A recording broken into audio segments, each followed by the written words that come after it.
You're listening to Women's Media Center Live with Robin Morgan.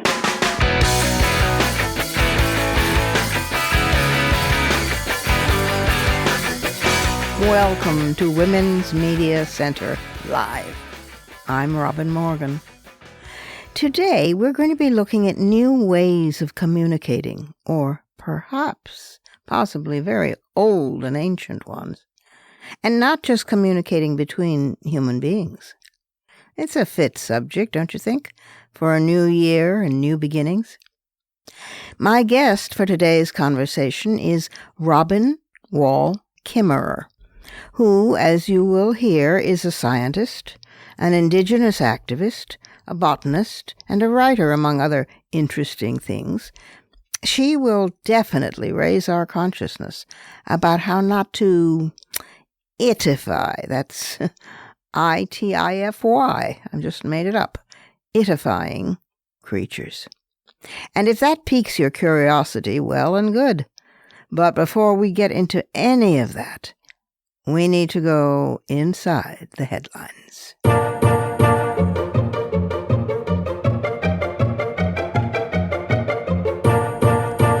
Since this is another in our ongoing sub-series on Native Americans and Indigenous peoples worldwide, we need to dig deeper into those headlines. For example, callous, uncaring usage of terms like civilized and civilization obstruct any genuine inquiry into the social structure of the supposed uncivilized societies. In 1990, President George H.W. Bush, for instance, condemned Iraq's invasion of Kuwait by saying, quote, "The entire civilized world is against Iraq," close quote. Seemingly unaware that Iraq's Tigris and Euphrates valleys are the earliest known seats of civilization.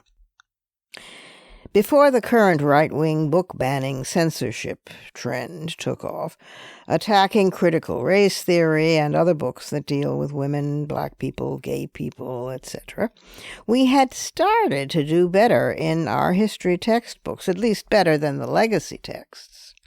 The newer works recognize diversity within native societies, for example. The Haudenosaunee, the League of Five Nations among the Iroquois in the Northeast, potlatches among the northwestern coastal Indians, cliff dwellings in the Southwest, and caste divisions among the Natchez in the Southeast. After contact with Europeans and African Americans, Indian societies changed swiftly as native peoples took into their cultures guns, blankets, kettles, new foods, new ways of building houses, and, alas, forced Christianity. Most textbooks emphasize the changes in only one group, the Plains Indians, and they do so particularly after the Spaniards introduced the horse to the American West. But this transformation was only the tip of the iceberg. In his remarkable book, Lies My Teacher Told Me, Everything Your American History Textbook Got Wrong, James W. Lowen tells us that native peoples had begun to emerge in the world economy. This kind of absorption and cultural change together helped Europeans take over the Americas. In Atlantic North America, for instance, members of Indian nations had sophisticated skills from weaving to understanding plants' pain-relieving qualities. So at first, natives traded corn, beaver, fish, sassafras, and other goods with the French and Dutch and English in return for access, blankets, cloth, beads, and kettles. But Europeans soon persuaded the indigenous peoples to specialize in the fur trades and in the slave trades. Native peoples were better hunters and trappers than Europeans, and with guns the Europeans sold them, they became even better. So why then make a watertight basket? What's the point? Even agriculture, which Native Americans had shown to the Europeans, declined because it became easier to trade for food than to grow it. This all passed by disguised as rational self-interest because, hey, everyone's standard of living improved, at least in theory and in the short run. Some of the changes in Eastern Native societies exemplify syncretism. For example, when the Iroquois combined European guns and Native American tactics to smash the Hurons, they controlled their own culture, and they chose which elements of European culture to incorporate and which to modify or to ignore. Native Americans also learned how to repair guns, cast bullets, build stronger forts, and fight to the death, to annihilation, which had not been their practice previously. They also became well known as multilinguists, speaking European languages like French, Dutch, English, Russian, Spanish, and at least 2 American Indian languages. English colonists sometimes used natives as interpreters when dealing with the Spanish or French, not just with other native nations. To deal with the Europeans, and because whites demanded institutions reflective of their own, many native groups strengthened their tribal governments. Now, watch the slow shift toward patriarchy here. Gradual. But there it is. Chiefs acquired power they never had had before. Governments often ruled unprecedentedly large areas because warfare and plagues had wiped out smaller tribes or caused them to merge with larger ones for protection. Large nations became ethnic melting pots, taking in whites and blacks as well as other Indians. New confederations developed, such as the Creeks, the Seminoles, and the Lumbis, and the tribes became more male-dominated, in imitation of Europeans, and also because of the expanded importance of war skills in their cultures. Nor was it only blacks who were enslaved. For many tribes, the motive for increased combat was the enslavement of other natives to sell to the Europeans for more guns and more kettles. Some Native Americans had enslaved each other long before Europeans arrived.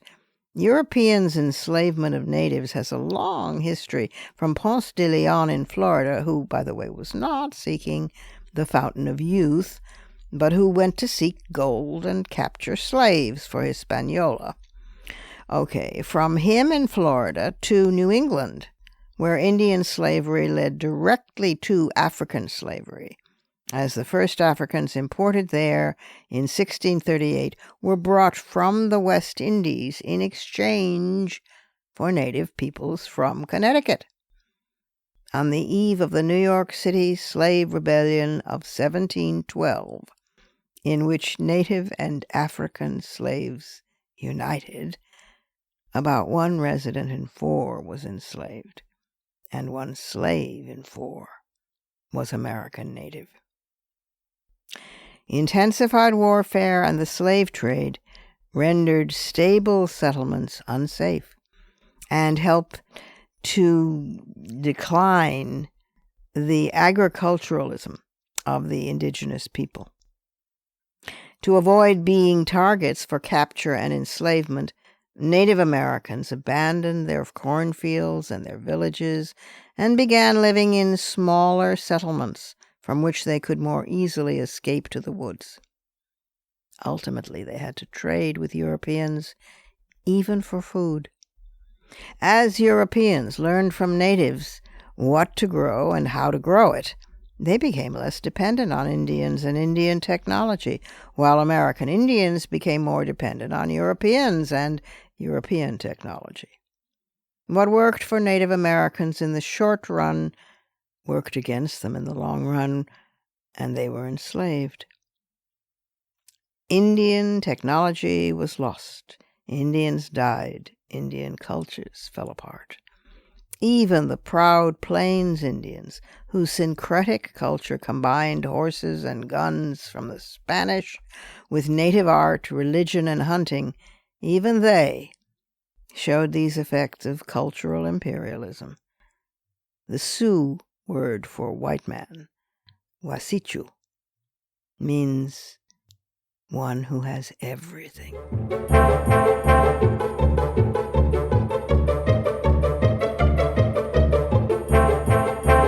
We need to take our first break here, but I will return directly with Potawatomi Nation scientist, activist, and author Robin Wall Kimmerer. So do not go away.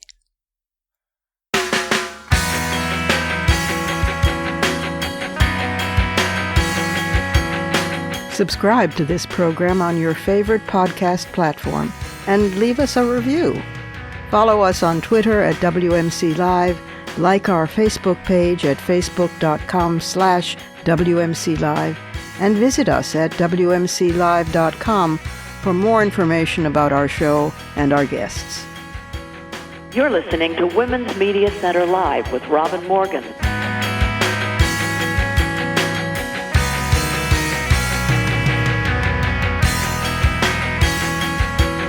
My guest for today's conversation, Robin Wall Kimmerer, is a trained botanist and an expert in the ecology of mosses and in the restoration of ecological communities. She's also a member of the citizen Potawatomi Nation. And in her book, Braiding Sweetgrass, Indigenous Wisdom, Scientific Knowledge, and the Teachings of Plants, she examines scientific evidence and knowledge behind the plant world and the lessons plants offer, if we pay attention. She does this through respect, through attributing animacy to natural entities, and as an alternative to consumerism. She received her bachelor's degree from the State University of New York College of Environmental Science and Forestry, and her master's and PhD from the University of Wisconsin. She is currently Distinguished Teaching Professor and Director of the Center for Native Peoples and the Environment at the State University of New York College of Environmental Science and Forestry, and she is the author of Gathering Moss, A Natural and Cultural History of Mosses, as well as numerous scientific papers, and she's the co-founder of the Traditional Ecological Knowledge section of the Ecological Society of America. And today we're going to be discussing her newest book, Braiding Sweetgrass. Robin, welcome to Women's Media Center Live. So glad to be with you. Well, it's an honor to have you here, and the book is quite extraordinary. I know I've said this a number of times, listeners, on this program, but this is really different. The book is called Braiding Sweetgrass, and its subtitle is Indigenous Wisdom, Scientific Knowledge, and the Teachings of Plants. And I can think of nothing really to compare it to, although it reminds me of certain writers whom I have loved for a long time. Natalie Angier, the feminist science writer for the New York Times, Carl Sagan, and Lewis Thomas. These are all people who were and are scientists and who write about science from a position of knowledge and expertise, but do so with a sense of love and awe. And I find that very thrilling. And you managed to do this, Robin, to the 10th power, because you speak not only in your own voice about this, but in the voice of Indigenous peoples and in the voice of all living things. So congratulations and huzzah! I don't know what else to say. That it's a beautiful, beautiful book. Thank you for those kind words, and I especially appreciate that recognition of trying to represent and tell the stories of other beings. That's, for me, that's one of the privileges of being a scientist, is this intimacy with the lives of other beings, and to be able to share that with others who may not have had that doorway into a relationship, is really a privilege. And you just make it magical. I mean, it's absolutely thrilling when you say that you were raised by strawberries. I mean, and then one wants to know more, and one gets thirsty for more. And you talk about wanting to express the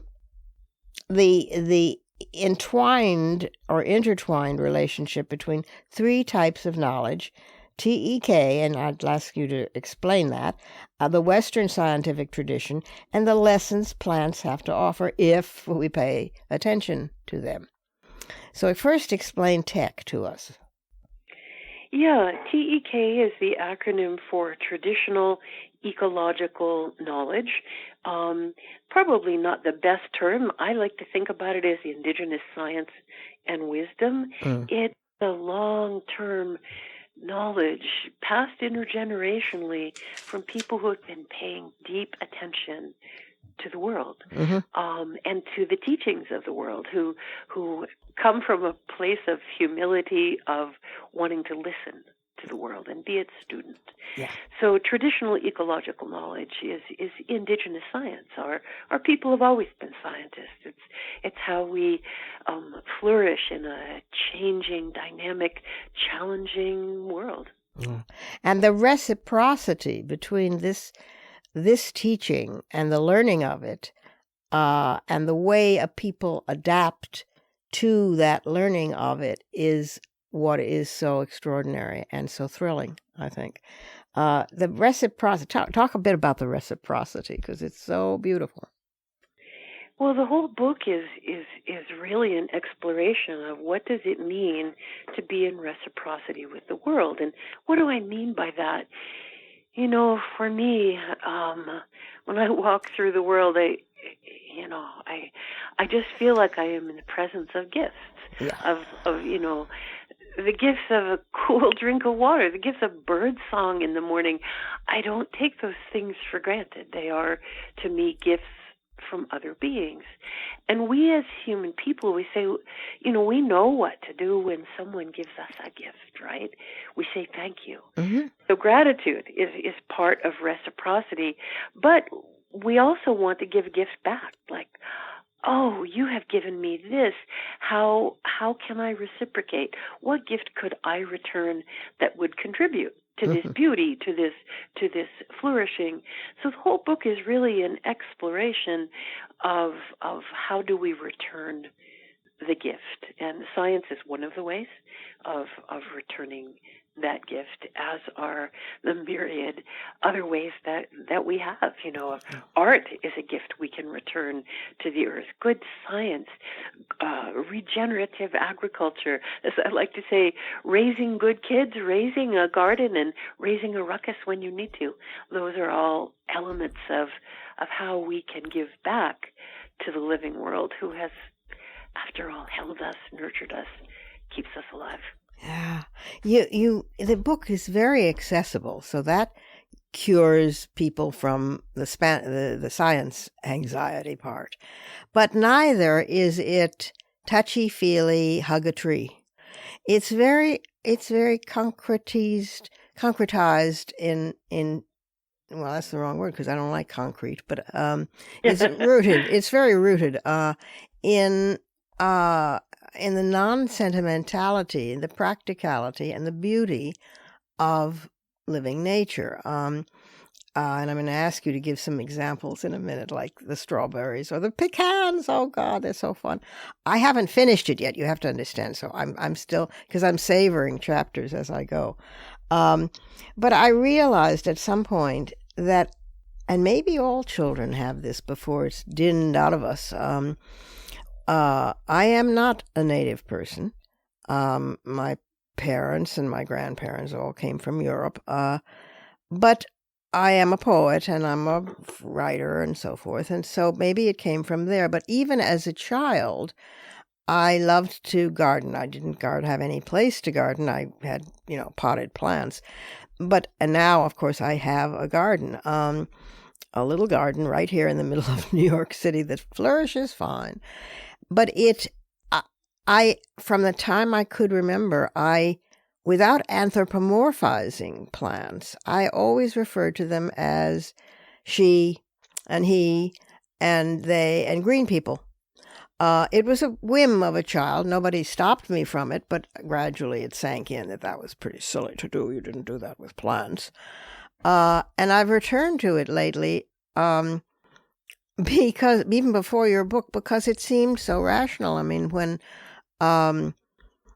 for example, they lopped off a limb, they had to lop off a limb of a big tree in the garden. On the one hand, it made for more light, and things began to flourish underneath the tree that we hadn't seen before. On the other hand, the tree bled sap for quite a while. And so I had to go out and try and pacify the tree. And I did that simply by being concerned about it and feeding it the right food and keeping it watered when it wasn't raining. Do you think all children have this naturally, and that it somehow is beaten out of us? I think that all people have this naturally, to recognize the animacy of the world.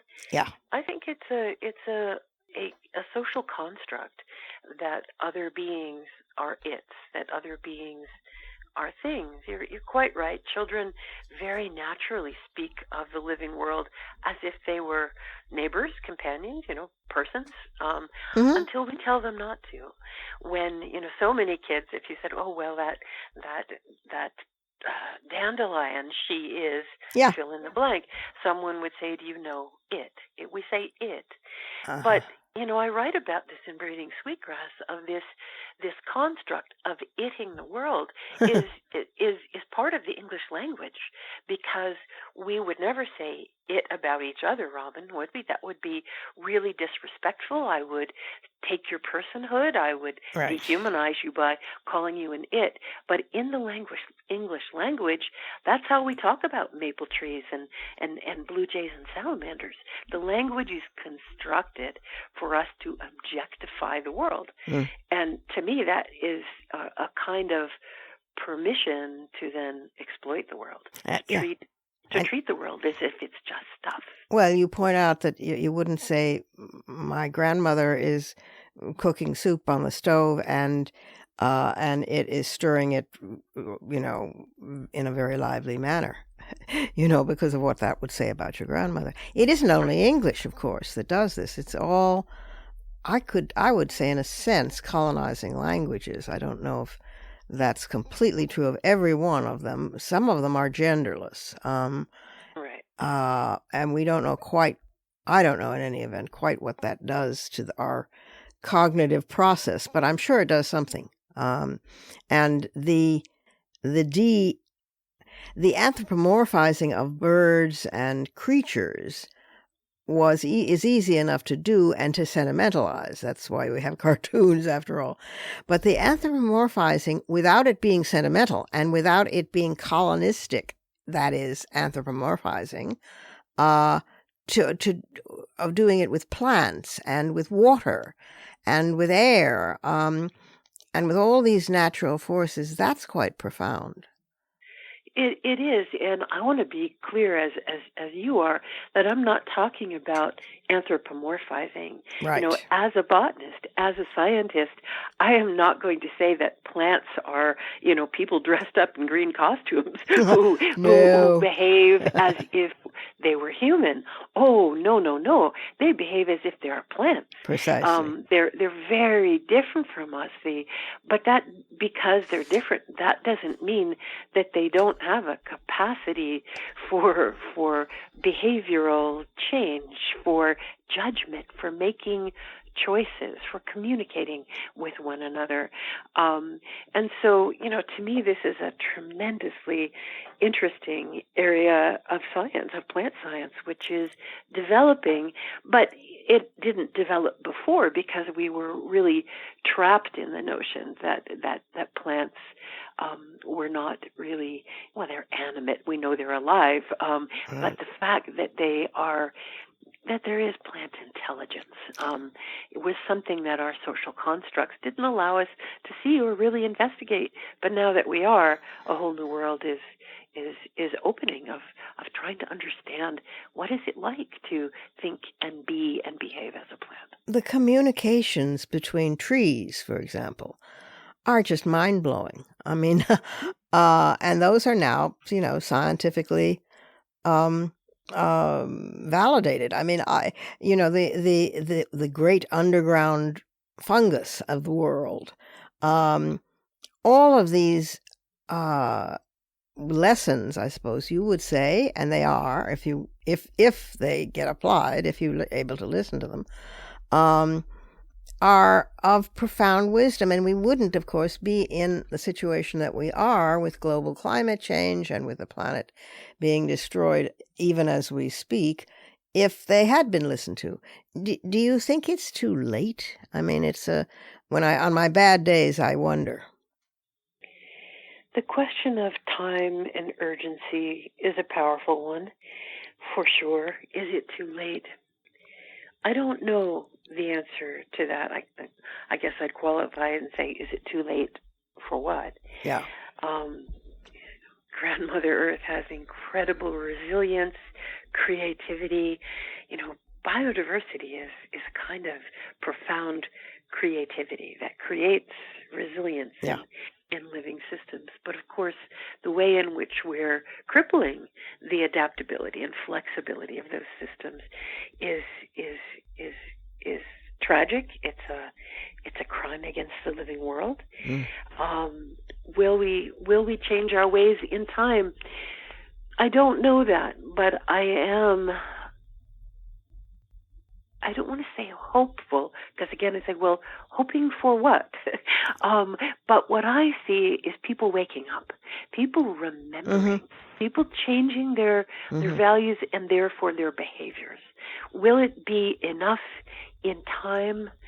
I don't know. But that uncertainty doesn't stop us from doing it, right? Yeah, right, exactly. We have no choice. Yeah. If we all want to live here, we have no choice. And why not do it? In other words, rather than sit on our hands and wring our hands, it's difficult to do them both at the same time, and mourn, it's more interesting, at least, even just interesting, to fight the forces that have created this situation and that still try to stop up their ears to its reality. Look at what's happening in California right now, and has been happening with the rains and the floods and every day brings other news of this kind of catastrophe.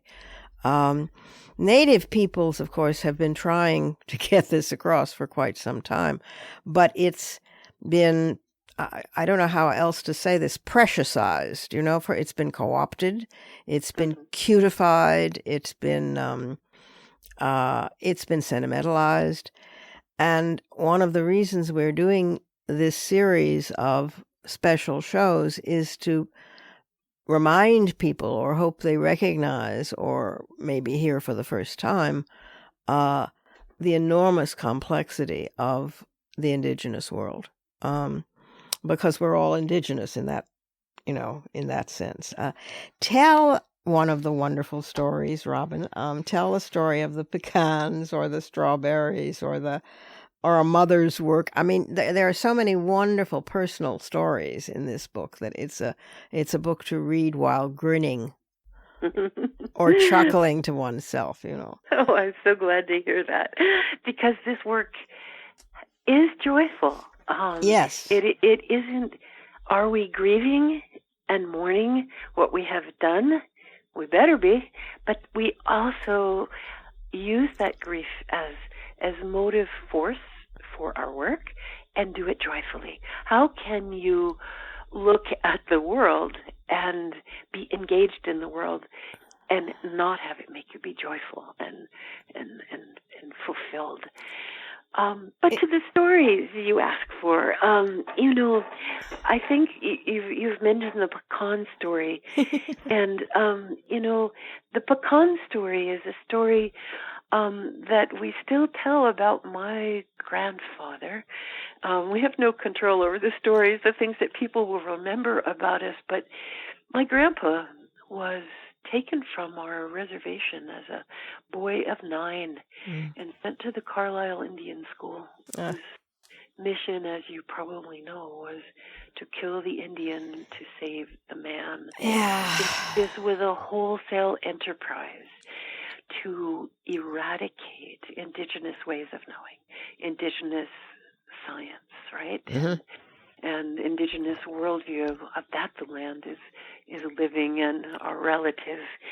And when my grandpa was a little kid, they were really poor on those dry lands of Shawnee, Oklahoma, and so they lived. There were pecan trees all around, and so the story that was always told about my grandpa is that as a little kid, he and his brother were out, and the pecans were falling and they were ripe, and they needed to carry them home for their food supply, and so there were so many of them they couldn't carry them, so they took their pants off and filled up their dungarees with pecans, tied them shut, and walked home in their undies. Yep. And so that's the setting for a teaching story about pecans and why they ripen all at once. They ripen all at once because they're talking to each other.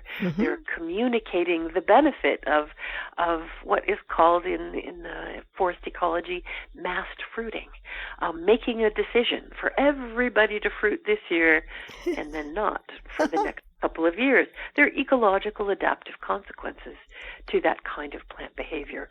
So I use it as a jumping off point to not only talk about my family history, Indigenous history, erasure of traditional, attempted erasure of traditional ecological knowledge, but also as a doorway into the intelligence of plants and the decisions and the conversations that they're having above our heads. Yeah. It's just lovely, and it's more than lovely. It's solid. I mean, and so there isn't a how shall I put this, an aftertaste of thinking, oh well, but it's a little bit woo-woo, if you know what a little bit, because it's grounded in real science. It's a blessing of a book, I have to tell you.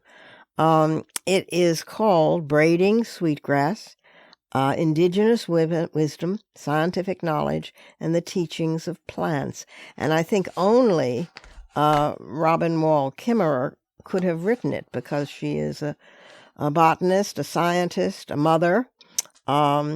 Is it Potawatomi? Potawatomi. Potawatomi. Put the stress in the wrong place.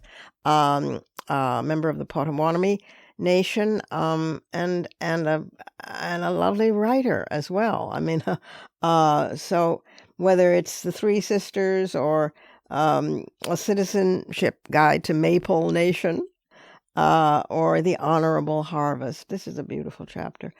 It's a lovely read, and it's a lovely read aloud. It occurred to me that if my kid was still small, it would be a great fireplace read in the winter. So if you have small kids, you might remember that too, because it's complex but simple. And those are the books that I really love. So thank you for having written it. Thank you for talking to people all across this country and the world about the contents of this, and the eager communication of plants. If they would find listeners on the other end of it, they might be very happy about that. And thank you for everything you do, Robin. I'm so pleased that I am a namesake of yours. We're both Robins. Yeah, we are. Our songs. We are. I have them in the garden too. I have fat robins. They are so large, and I had a baby robin about a year or so ago that was just enormous and very puffy and very cross and absolutely a delight. And they taught him how to fly, and I got to watch it. Oh, it was very special. I did not, on the other hand, learn how to fly. Anyway, thank you again, and I hope you come back and talk to us again. Yeah, thanks for your interest. We have to take one more break now, but I will return shortly with some fighting words.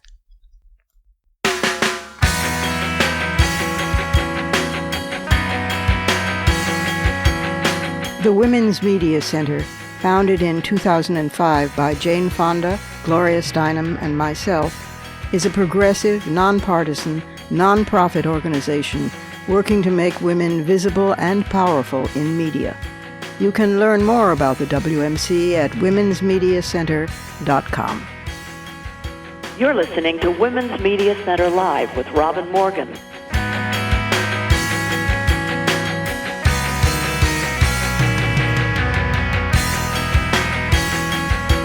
So, the natural world does not communicate?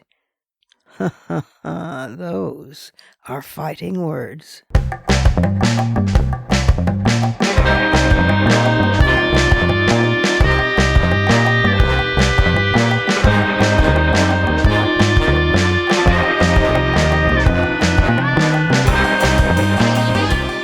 As all good conversations do, my conversation with Robin Wall Kimmerer today got me thinking. I was thinking about itification, a word I just made up, but objectification says it more clearly. The changing of an animate being into an inanimate it. That's a dreadful thing when you seriously consider it, and yet we do it all the time. But while Robin is certainly right in deploring that practice regarding supposedly inanimate things, among them plants and animals and trees and lakes and so forth, I would posit that we even, in fact, do it to ourselves and each other as human beings, very animate ones.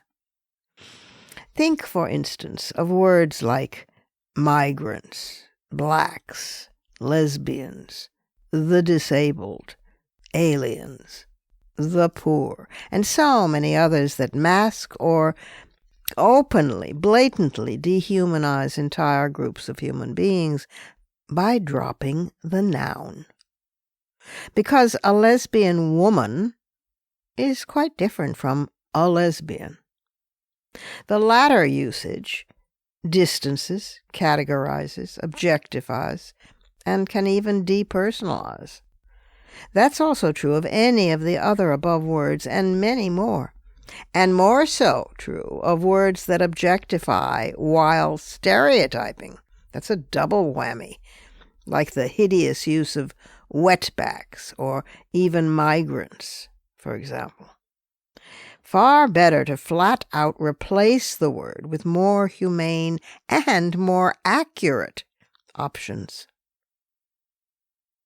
Undocumented persons, for instance, instead of aliens. Immigrants instead of migrants. To say instead a migrant child or a person with disabilities anchors the identity, specifies it, humanizes it, makes it recognizable. Perhaps that's why bigots fear precisely such changes, to be recognizable. That's a dangerous realization. I once wrote, "Hate generalizes, love specifies." Possibly the best 4 words I ever penned. But animating the it means, at least in English and in most gendered languages, settling for he or she. Workable enough options when one is assuming gender in animals, but ones that certainly feel bizarre when projecting gender onto brooks, plants, rain, etc. Reason enough, it seems to me, for needing more ingenious pronouns, not simply posting and reposting lengthier lists of existing ones, as is the fashionable fad nowadays. I wonder what Indigenous peoples think about this. The natural world, both engendered and beyond gender, definitely has its own ways of communicating. We've only begun to learn about such real-life wonders. Trees share information about threats and pests, and about fruiting times. The largest living organism on Earth, the humongous fungus, is a single fungal organism found in Malheur National Forest in Oregon, belonging to a species called Armillaria ostoyi. It covers an area of 3.5 square miles or 9 square kilometers, and it has been communicating with itself for 10,000 years. Then, too, there are the great blue whales, who sing and also midwife one another. They sing about good places to breed, good areas to calve, and where to feed. There are more things in heaven and earth than are dreamt of in our philosophy. Those are my fighting words. Add yours for now on Twitter, and remember to tag us at WMC Live and use the hashtag Fighting Words.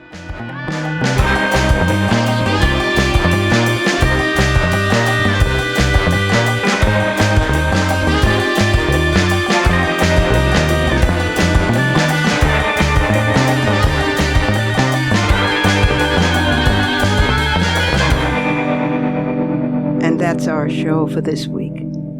You can follow me on Twitter, Facebook, and now Instagram at The Robin Morgan, and you can check out my blog at robinmorgan.net and find my latest book of poems, Dark Matter, and my brand new novel, Parallax, wherever books are sold. Opinions expressed on this program do not necessarily represent the Women's Media Center. Here's the family for Women's Media Center Live. Executive producer as well as founding and sustaining sponsor Regina K. Scully, WMC president and co-executive producer of this program, Julie Burton. I'm Robin Morgan, your producer and host. Thank you for being with us. Join us again next time on Women's Media Center Live.